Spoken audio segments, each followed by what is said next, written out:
Hi, superstars. It's Mrs. R, and I'm here with another part of Lulu is Getting a Sister. Has it been everything that you thought it would be? Well, I think we all knew that Lulu would not be a very good SIT, sister in training, right? But she may turn out to be a very good big sister when the time comes for her real little sister. Chapter 14. By the time they were down from the mountain, Sebastian slung over Lulu's shoulder 2 backpacks hanging heavily on her back. If you remember, she made Sebastian carry all the stuff and then he kind of twisted his ankle.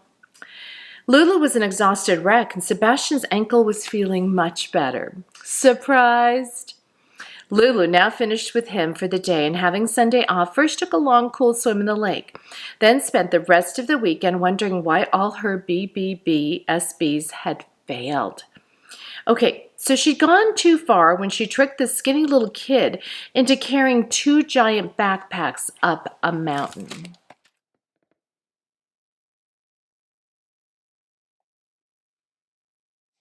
She looks a little grumpy there. And okay, he'd rather hear secrets than eat candy. And when she told him that everyone liked her better than they liked him, who knew he would say that he liked her better too? The things Lulu did to Sebastian didn't seem to make him unhappy. She needed to think a lot harder about what else she had heard on that campfire night that would. Remember during campfire night, some of the sisters in training, the older ones had talked about like the times that they did things wrong and it was such a disaster, right? I think it was the camp counselors that said that. And Lulu filed all those disasters and is trying to use them right now. But dumping a mushy PB&J in her little brother's bed and pretending she put it there just in case he got hungry, Counselor Caroline's story, sounded too messy for Lulu to do to Sebastian, even though Caroline said it was fun to watch her brother washing it out of his ears and nose and hair. And popping out of a closet and screaming boo to her little sister, Counselor Rose's story, sounded too lame for Lulu to do to Sebastian, even though Rosa said it was fun to hear her sister's eek, eek, eek. So maybe, Lulu was thinking, she ought to forget about the stories she'd heard on campfire night and chant Sebastian a bad and beastly chant instead. And so, on Monday morning, when Lulu went to get Sebastian, she didn't say hello or even wave. Instead, she looked him up and down, frowned an unfriendly frown, and started chanting, I did not, and I do not, and I'll never want a sibling whose shirt is smeared with breakfast and whose nose is always dribbling, and whose teeth are stuck with pieces of the food that he keeps nibbling, and who'll always and forever be a nibbling, dribbling sibling. You're such a good poet. That's such a good poem, Sebastian said to Lulu, completely ignoring the fact that he had been dissed. For the 100th time, I'm thinking, what's wrong with this kid? For there goes Sebastian yet again, unbothered by Lulu's rude ways and telling her how wonderful she is. And there will go Lulu not listening to what he's saying, except this time, for reasons I don't understand and can't explain, Lulu is giving Sebastian her total attention. I am a good poet. It is a good poem, Lulu unshyly agreed, enjoying each one of Sebastian's admiring words. And though she had planned on chanting another bad and beastly verse rhyming sibling, dribbling, and nibbling with quibbling, look it up, she instead sort of smiled at Sebastian and told him, keep talking. Here's Lulu's poem.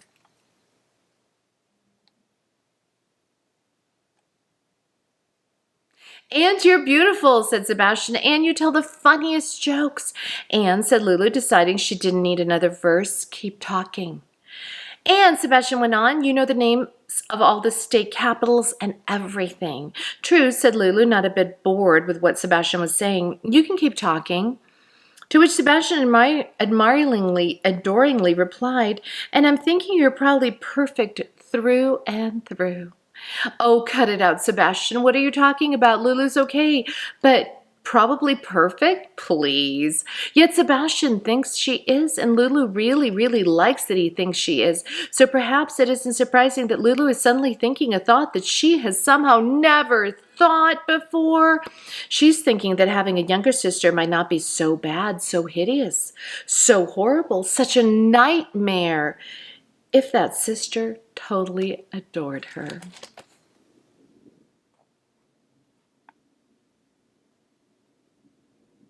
And thought that she was a genius, a princess, a poet, and did whatever Lulu told her, and gave Lulu all her candy and also her flashlight. And though she was probably perfect through and through, Lulu was actually thinking that she might not mind at all having a little sister who believed that her big sister was maybe the greatest person she'd ever met.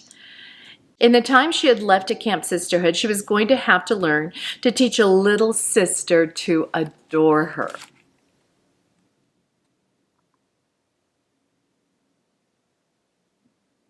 That's going to be tough, huh? Chapter 15. Again, I'm asking why Lulu can't remember that she's up here at Camp Sisterhood to learn to love and be nice to her little sister. She isn't here to learn how she can teach her little sister to adore her. But that's what Lulu wants, and since Sebastian already adores her, she won't learn anything hanging around with him. So she's going to figure out this adoration stuff. She must trade in Sebastian for another kid. On Monday, after lunch, Lulu announced to Call Me Debbie that she needed to exchange Sebastian for Mitzi, to which Call Me Debbie replied that there was a rule about not trading in your kid. To which Lulu pointed out that Call Me Debbie had already broken that rule, to which Call Me Debbie explained that breaking it once did not make it okay to break it twice, to which Lulu loudly insisted, but we won't be breaking it twice, we're all unbreaking it. We'll be putting things back the way they were before. A long, long time later, Call Me Debbie, worn out from arguing with Lulu and desperately needing a cup of tea and a nap, finally told her, right, okay, we'll compromise. I'm letting you trade in Sebastian, but in exchange, you're taking both Mitzi and Fritzy. Remember, they were twins, which was fine with Lulu. Here's a picture of Call Me Debbie and Lulu.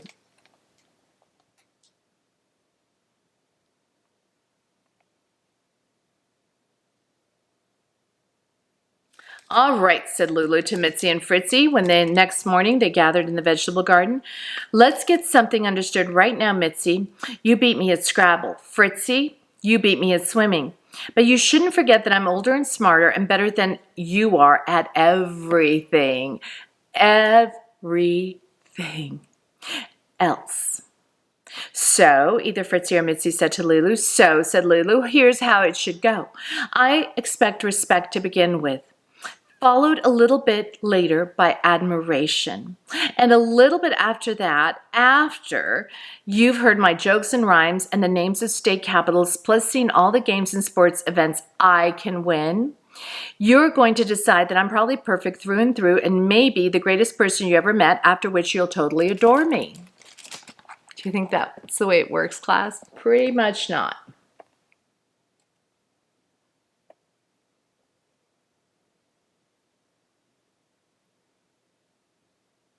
Lulu, smiling proudly, was quite pleased with her presentation. The twins, however, weren't that impressed.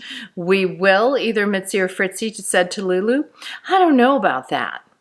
Especially since I'm sorry to say, and this must have been Fritzy speaking, you couldn't beat me, not once, in a swimming race.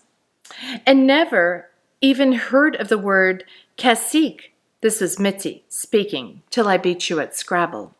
And furthermore, added Fritzy, how many words in 5 seconds can you rhyme with it? I told you I wasn't counting Scrabble or swimming, Lulu growled. And furthermore, she continued, quick as a flash, beak, cheek, eek, freak, geek, leak, meek, peek, reek, seek, teak, weak, and seek. So how come you left out unique, oblique, and Mozambique? Asked a most exasperating Mitzi. She did her very best, explained a most condescending Fritzy. She probably doesn't know those fancy words. Let's start weeding this garden, hissed Lulu, who almost couldn't stop herself from doing or saying something she certainly shouldn't. And I don't want you pulling out anything but the weeds. While they worked in the vegetable garden together, Lulu slowly calmed down, reminding herself that throwing a tantrum or yanking a hunk of hair wasn't the best way to get the girls to adore her. She decided instead to amuse them with her hilarious "why does nobody starve in the desert" joke. And after she finished asking them why, and after they both gave up, Lulu explained that nobody starves in the desert because of the sand which is there. Get it, you guys? Sandwich is there. After which there was not a whole lot of laughing, more like none. "Not the funniest joke that I've ever heard in my entire life," said Mitzi, "but not as bad," said Fritzy, "as that one about why did the chicken cross the road."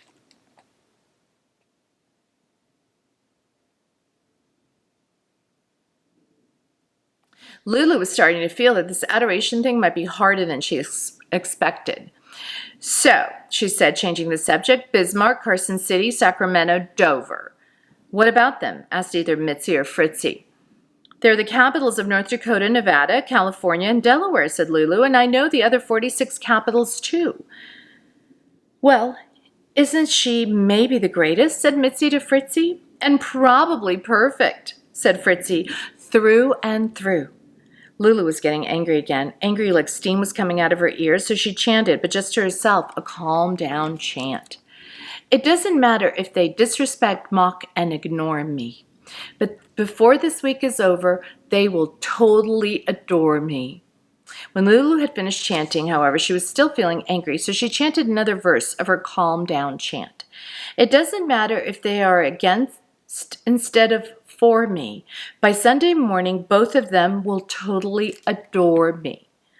Lulu was feeling less angry now, but still a little steamy, so she chanted one last verse of her calm-down chant.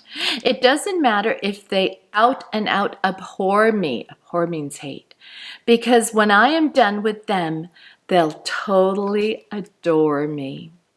There, Lulu felt calmer, much, much calmer, and I hope you're looking up the word abhor. For the rest of the morning, with Mitzi and Fritzy, she took them first for a quick dip at the lake and then to bookmark making at Arts and Crafts, reciting state capitals along the way. Some she got right and some she got wrong, but right or wrong, the twins were not impressed, or amazed, or astonished, and certainly not adoring. "Ball games tomorrow," Lulu announced, determined to not be discouraged. "Softball, volleyball, and some basketball too. I'll watch you play and tell you everything you're doing wrong. And then I'll get in there and show you the right way to do it." "Lucky us," said Mitzi, not sincerely. "I'm sure you'll try," said Fritzy, too sincerely. And so the entire next morning, Lulu watched as Mitzi and Fritzy swung at, swatted, and tried to sink the ball. So here's a picture of them swimming. Remember, Lulu took them swimming.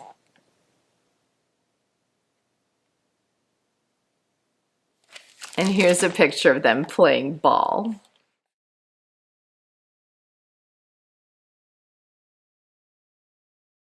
I'm going to reread that one sentence because it continued on the next page. And so the entire next morning, Lulu watched as Mitzi and Fritzy swung at, swatted, and tried to sink the ball, carefully pointing out to them what she called their many, many, many mistakes. And then, in what only Lulu would think, was a kindly tone of voice explaining that what they should do, as she put it, maybe stop messing up all the time. After which she got in there and showed them what she herself described as some really good moves. After which Mitzi and Fritzy had only one thing to say to Lulu: "It's time for lunch." Where was the respect? Where was the admiration? And where, oh where, was even the tiniest, teeniest, slightest hint of adoration? Chapter 16. Lulu was not, repeat, not a happy camper. On Thursday, she recited the names of all the U.S. presidents, including a few that had never actually been president, and leaving out some that definitely belonged in. Still, of the 45 she named, she did get 31 right, and the girls should have been impressed, except they weren't. Nor when Lulu arranged her hair in some new beguiling, that means very cute, hairdos, did either girl ever mention the words Disney princess. And when she chanted a charming chant, the rhyme begins, grins, pins, and fins with twins, the twins didn't even look up from what they were doing. And when she beat both Mitzi and Fritzy at several games of bingo and suggested it might be time for them to admit she was probably perfect, through and through. Mitzi answered, how about Scrabble tomorrow? And Fritzy answers, also a swimming race? And Lulu said, yes, yes, yes. She said yes. What was she thinking? Here's her Disney princess hairdo, you guys. I know what she was thinking, since I'm the person writing this story. She was thinking that maybe, no, certainly, the only thing that stopped those girls from adoring her was that they had beaten her at Scrabble and swimming. And so she was thinking that if tomorrow she could beat them both, they'd have no reason on earth not to adore her.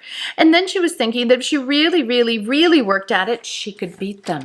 So the rest of the day and all the way up until midnight, Lulu was nonstop studying Scrabble words. And then from midnight till sunrise, since she couldn't practice racing in the lake, she practiced racing back and forth from her cabin through the dark woods to that far-off bathroom, telling herself, and actually kind of believing it, that she was being chased by a girl-eating snake, which made her run really, really fast. She also kept on telling herself, though this sounds kind of weird to me, that the faster she could run, the faster she could swim.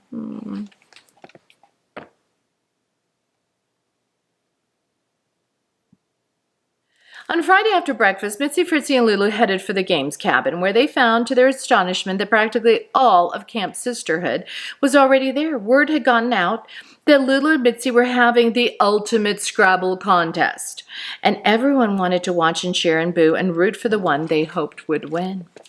Mitzi loved it. She climbed up on a table and stamped her feet a few times till everyone paid attention, and then she started in with her, so hello, and in case you don't know me, I'm Mitzi, and I'm 8, well, practically 8, and I'm a twin. And Lulu, impatient and irritated and determined to stop this talking machine from talking, lifted her up off the table, plunked her down on the floor, and firmly interrupted her for sure to be endless speech with, and when we're done here, she'll tell you her favorite color and favorite song and favorite everything, but right now she and I are playing Scrabble.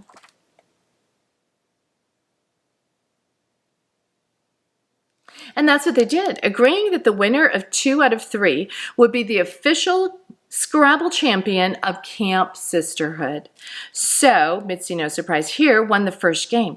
Then Lulu, who had memorized maybe 1,000,000 billion new Scrabble words, won the second. But then, after playing slowly and carefully all the way through lunch, Mitzi and Lulu ended Game 3 in a tie. That's right, I said a tie. Now, of course, there was only one thing to do, play another tie-breaking game, except that when they did, they tied again, and then, of course, they needed to play another tie-breaking game, and so they did, and so they tied again. By now you're thinking that it's impossible to keep having tied games in Scrabble, impossible for Mitzi and Lulu to end 3 games in a row with the very same score, but in case that's what you're thinking, I would like to remind you that once more, that I, not you, am the person writing this story. But though I'm writing this story, I was still surprised to hear, as a new game began, a voice from the rear of the room hollering, "Stop!" And then to see a skinny, messy, klutzy, clueless kid. Oh no, it's Sebastian, pushing his way to the front of the crowd and hoisting himself up on the Scrabble table. And then to hear him say in a firm, un-Sebastian-y voice, "Both Mitzi and Lulu are winners. Both Mitzi and Lulu are champs. It's time to end the game so Mitzi and Lulu can share the victory by being named the official Scrabble co-champions." First there was silence, then there was clapping, then there was more clapping, and then guess who was heard to indignantly say, "If we're going to share the victory by being named official Scrabble co-champions, you have to say Lulu and Mitzi, not Mitzi and Lulu."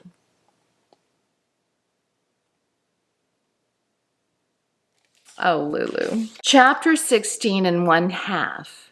In case you didn't notice, and though she didn't do it too nicely, Lulu has just agreed to share with Mitzi. Okay, class, I'm going to stop right there because we have chapter 17, and then it goes to chapter 20. So that'll be the perfect way for us to end the school here. The distance learners in Mr. Rand's class, I adore you guys. It's been such a fun year. We have one more read along to do, and then the year will be over and summer can start. So Have a great week. Have a wonderful Memorial Day weekend, and I'll see you next week with the last of Lulu is Getting a Sister.